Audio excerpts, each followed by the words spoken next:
Good morning, Facebook. My beautiful friends and family. I hope you're having a beautiful start to your morning. I didn't even look to see what time it is. I know it's fairly early. I get up early, so I don't even pay attention to what the time is. Okay, I'm literally begging people to watch this live. I've never begged anyone to watch any of my lives for as long as I've been doing them, but this one is very important. This is more than makeup. This is more than the nutrition stuff I've been sharing. This is about health. This is life and death. And I want to start by saying, I hope you all will forgive me that I couldn't tell the entire story when I got on here to say that I was cancer-free. I couldn't tell the entire story right then because we weren't able, because of timing, to tell everyone in my family, my immediate family, especially our children, exactly everything that brought me to being cancer-free. And I am cancer-free, but there was a problem. There was an issue. There was some cancer. Over this past, at the end of last week and over the weekend, I was able to tell my family the rest of the story. So I've done this a couple of times and I've done it miserably every single time I've done it. I actually just start word vomiting. So please bear with me. I haven't even decided how much of this I'm going to tell you because I'm afraid if I tell you everything that happened to me, it's going to distract you from getting a colonoscopy. And I do not want that to happen to you because my story is my story. And you know how 9 out of 10 people have an excellent experience at like a hotel or a restaurant or a hospital. I was the 10. I was the number 10 throughout this whole experience, except for when I was with Providence Medical Center here in Wayne. They were absolutely amazing and fantastic. The best care I got because they knew me. I knew most of my nurses, but it was excellent care. And then with Dr. Bly at Unity Health Center, I'm not exactly sure what it's called, in Sioux City. It's part of St. Luke's Hospital.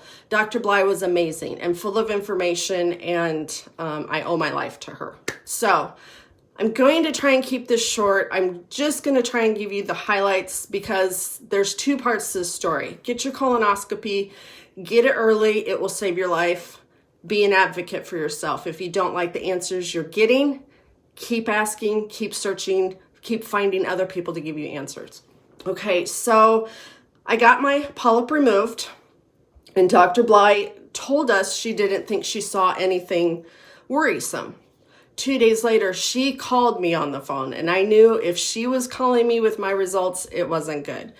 And she told me, she said, Sarah, there are cancer cells in the polyp that we removed. There was actually a large polyp, and then there was a tiny one sitting right behind it. And then I had one up high. I think I told you all that. But the large one that they removed had cancer cells in it. She said, now I removed all of the polyp behind, but I need to make sure that we got all the surrounding tissue. We need to make sure that the cancer cells did not spread deeper into your colon, into your lymph nodes, all that fun, scary stuff. So that was a great phone conversation when I had set myself up to, we got it taken care of. She doesn't think anything looks suspicious. Everything's fine. We are moving on with life. I got set back. It was a gut punch. So she wanted me to go see an oncologist. So I'm going, wow. I went from being Sarah, perfectly healthy, 47-year-old woman, to now I have an oncologist. And then she started talking about we need to build you a cancer team. And I'm trying to deal with it. I'm staying calm. I'm still staying positive, but I'm like, okay, all right, if that's what I need, that's what I need. So she sent me on to this oncologist. I am not going to name names of the places I went from here on out because like I said, I was number 10 out of the 9 satisfied customers. These places are highly reputable. They help millions of people. I'm sure that things happened to me that maybe it's because I'm supposed to share. That even though the experience I had was rocky and rough and we had to navigate a lot of this ourselves, it still had to be done. Maybe that is my message that I'm supposed to pass on to you guys. But okay, so I go and meet with my oncologist, and he was great. He was a nice enough guy. I got a lot more information from him also. I was aligned with two really great doctors in the beginning of all this. But I didn't, before I even saw him, Monty was with me this whole time. He's so integral. He was a huge integral part to this story. If it weren't for him in these upcoming moments, I don't know what would have happened. So Monty and I are in this little, it's a clinic, it's a little room. And before he comes in, this nurse liaison, she called herself, came in. And she comes walking in, she goes, so we're here today because you've been diagnosed with colon cancer. And I went, I couldn't see Monty. We were sitting sideways like this. I was here, Monty was here, but I was turned so I could see her standing in front of me. And I think I went like this. Like, excuse me? No one had actually said, I had cancer.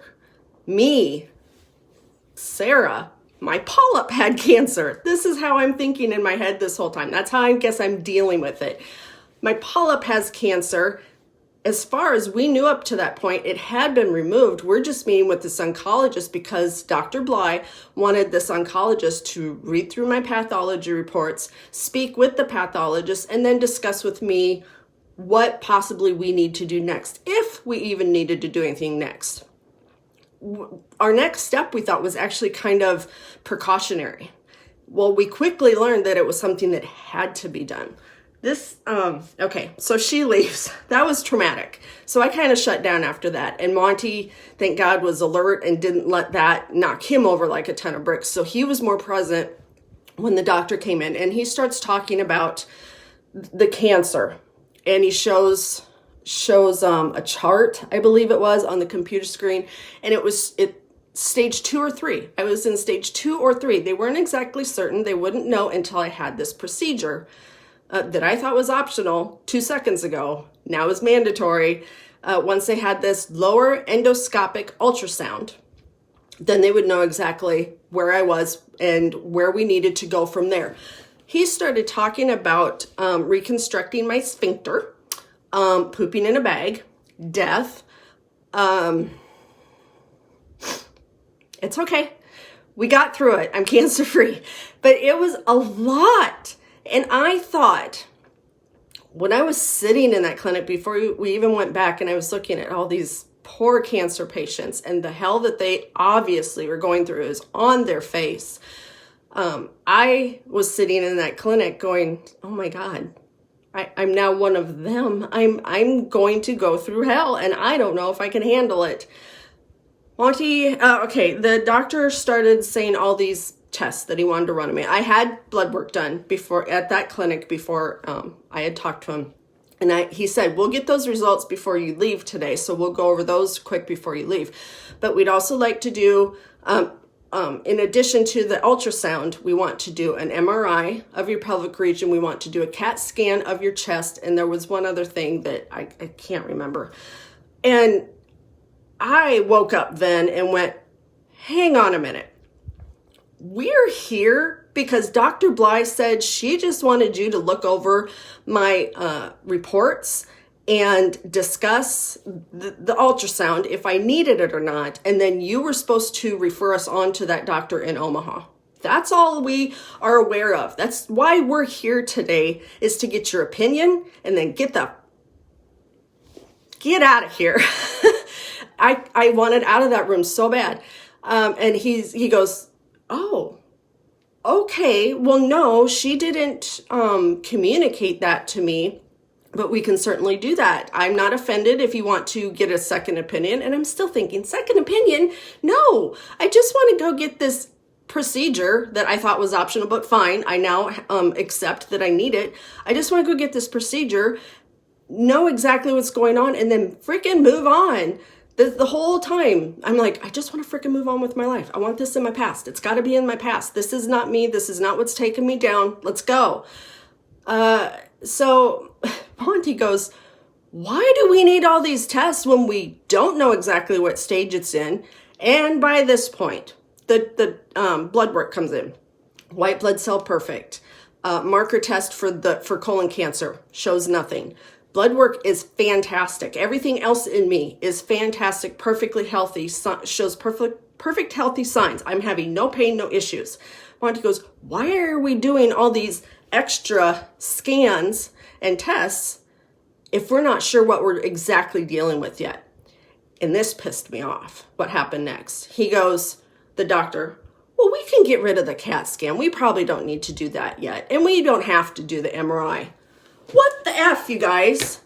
I felt like I was sitting in the warranty department after I bought a new car and they're trying to sell me the extended warranty.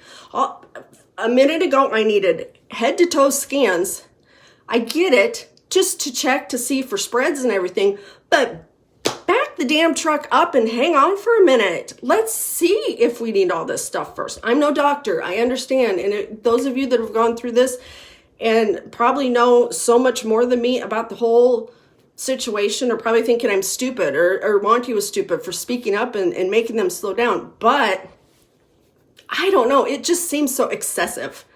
I'm not a rich lady. We got excellent insurance, but I wasn't going to pay for all this extra stuff that I didn't know I needed yet, because God forbid if I had an aggressive cancer, I'm going to need that money to pay for my cancer treatments down the road, right? I got to start thinking about how I'm going to spend my money. These tests are $3,000 a pop, you guys.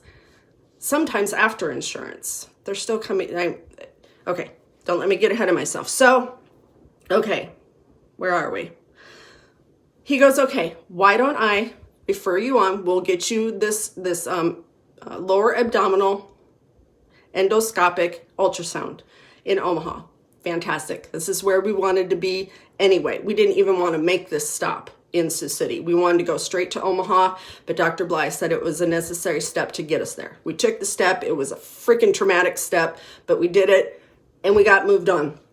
And it was really awesome how quickly this happened. Thank God for Great Dane, and thank God for Monty's bosses for being so understanding and letting Monty just go, because when these people call you, you don't get to schedule the appointments. Can someone drop what time it is? I can't be late for work if this goes on too long. We can't, he was just able to go. So they would make the appointments and we had to go. Like I would get the call on a Tuesday and I would have to be there the next day. That's literally how it worked. It was that fast. So thank you to them. And even I think Monty told me it was the vice president of the company happened to be coming for a visit, which the timing of all of this was absolutely horrible. Monty needed to be at work, but he was coming. Thank you, Mindy, 6 something. Oh, I got plenty of time. Thank you. He wanted to know how I was, and he was sending me well wishes. I mean, this is the vice president of Great Dane, the whole Great Danes throughout the United States. So that was pretty damn nice. Okay, moving on. We get to Omaha and we're like, finally, this is, everybody has a great experience in Omaha. Omaha is where you go when you've got something serious that you're dealing with. You just kind of feel better. I don't want to say the name. It's the place to go for anything that you've got going on with you. We get there and my appointment was at 1:30. I would go back for pre-op at 1:30 and my procedure was supposed to be at 2:30. So we got there and it was a little after 1:30, just a little bit, 5-10 minutes we had to wait in the waiting room extra. No big deal. That happens. I get back to my stall. It's a stall with a shower curtain in the front. I swear to God, it was this big. It had a room for me in the bed, a chair, and then all the IV and junk behind me. It was very small and there was 20 of them on each side. One row and then another row across from me. In the hallway, there was just constant buzz of nurses back and forth taking care of the patients. So I get a super great nurse. She's so friendly, but she was nervous about putting the IV in my hand. So I hate IVs, so that sucked. It kind of really sucked bad. She hurt me, but whatever. I'm tough. That was like the least worst thing that could be happening in my life right now, right? She takes care of me, gets me all ready. It's probably 2:00 by then. So I'm thinking this is like how it's been for the previous colonoscopies, because this is basically what it is. It's a colonoscopy, but it has an ultrasound camera on it so that they can look around at all the surrounding tissues and get a good look at the depth and the surrounding area. They can really search for cancer cells. It's something new, and I'm very fortunate that I got to have this procedure. I was starving. I hadn't eaten by about 40 hours at this point. I had to do another cleanse. I did 3 cleanses. Awful. Anyway, then I got left. I sat there. I laid there. I had a horrible headache because I hadn't eaten, no caffeine, anything for almost 40 hours. No information as to why it was taking so long. No, my nurse, who I thought was going to be great, never came back and checked on me, never updated me onto what was going on. She did come in at, the only reason that I know it was 3:56 is because the guy across from me yelled, "What the F is going on? What's taking so long? It's 3:56 in the afternoon. I was supposed to be back there an hour ago." I'm like, well, thank God, I finally know what time it is. She pops in and says, "Do you want me to go speak with your husband out in the waiting room to let them know that we don't know how much longer it's going to be, but you know, we're still on schedule for today?" I'm like, if this doesn't happen today, someone's going to die. No. Okay. So yes, please go update him, the poor man. He has nobody in the waiting room. He's bored out of his freaking mind. He's probably worried a little bit at this point as to what's going on. He didn't know if I had been in the procedure room and had maybe trouble. Nothing. No communication. I don't understand what was going on at this highly reputable place. But she went and told him and, you know, took care of Monty, thank God, finally. It was another 45 minutes. I finally went back. I think it was 4:30 when I looked at the clock in the surgery room when they were putting me to sleep. I was like, God, just put that damn sleeper juice in me because my head hurts so bad. For anything else, I just want to get rid of this headache. That's all I could think about at this point was my pounding head. Please just put me to sleep. I never saw my doctor. My doctor, I saw his assistant. His assistant came in and half hour before the procedure and asked me all the questions. I had to answer the same questions 500 times, whatever. He asked me all the questions and he said, "I'm assisting Dr. So-and-so. You're in good hands." And I knew I actually did get the best doctor you could get for this. I'm so lucky, so fortunate, in so many points along the way, but yet the patient care was horrendous. I saw him in the room, but my actual doctor that was doing the procedure was behind me. I'm on my back and he's behind me and he says, name and date of birth. I give it. And that was it. Then I was out. I was asleep. Like, okay, I don't know your first name. There were two of them with the same last name at this place. So I don't know your first name. I don't know what you look like. I don't know if you're kind. I don't know anything. All I know is you're hopefully going to take care of this issue. Okay, get out of there. I'm done. I'm back in the recovery room. It literally takes 15, 20 minutes. It's so fast and so simple. That's why you have to get this done, you guys, because it is not painful. You're not going to go through everything I went through. But I get out of there and they just rushed me out of there. I was the last patient of the day because of whatever delay happened. They never did tell us. So they couldn't wait to get me out of this hospital, surgery center, whatever. So we got out of there. We're done. And on the way home, getting out of Omaha, I said, "Okay, Monty, what did they tell you? Because no one has told me anything. I have no idea what's going on." And he said, it looks good. Margins look good.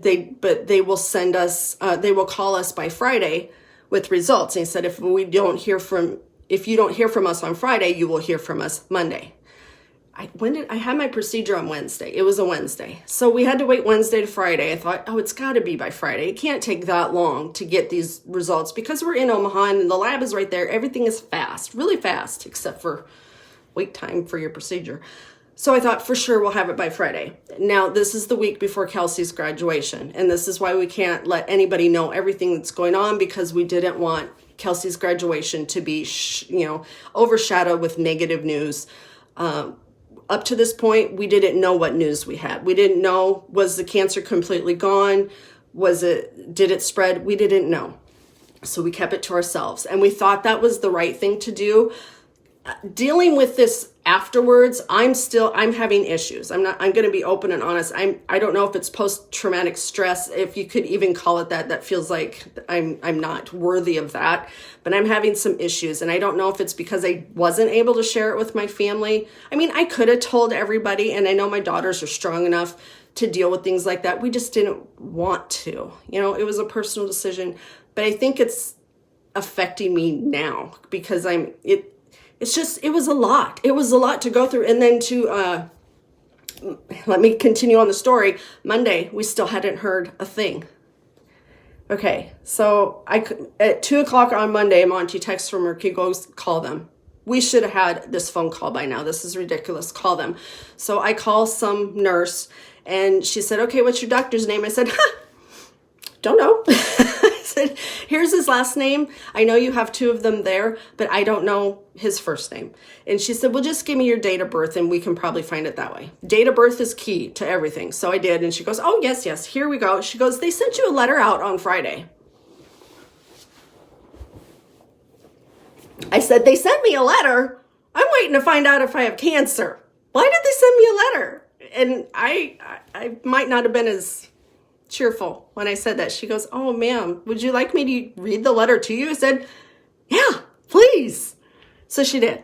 And she said there was no cancer.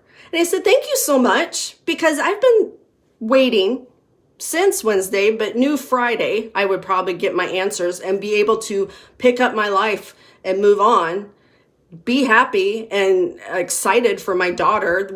I did not tell her all this, of course. This is going through my mind, but it was so much pressure.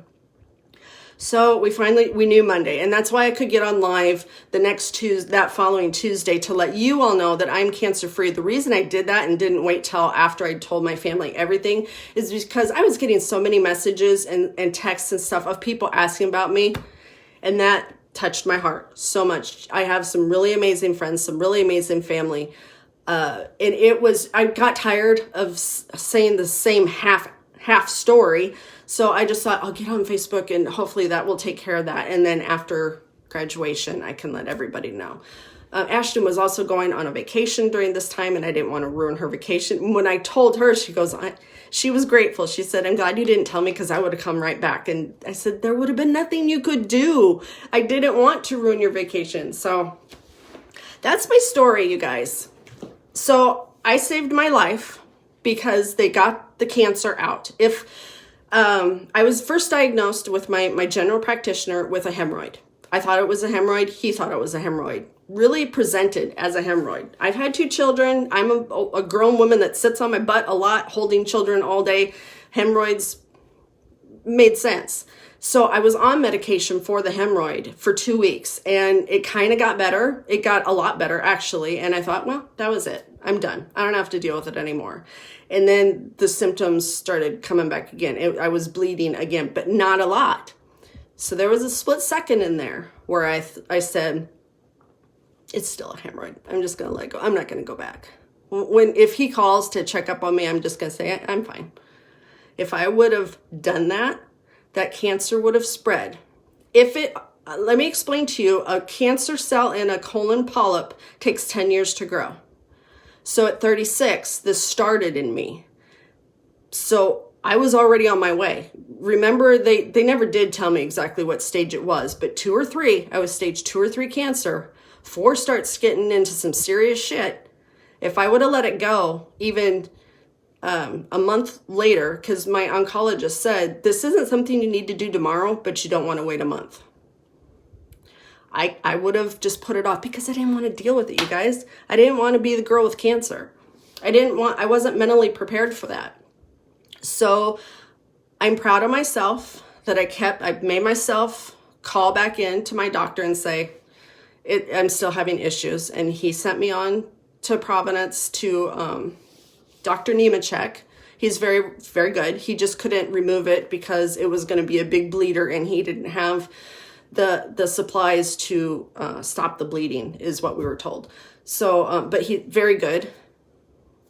But if I would have let that go, I might have been, I don't know how fast it would have progressed. I haven't looked it up. I keep telling myself I'm going to look up what might have been, but maybe I shouldn't. Maybe I should just be grateful for what I did, and for Monty. He didn't push me or nothing, but he asked the serious questions. He doesn't care if people get angry at him, so he is never afraid to say, hang on, really?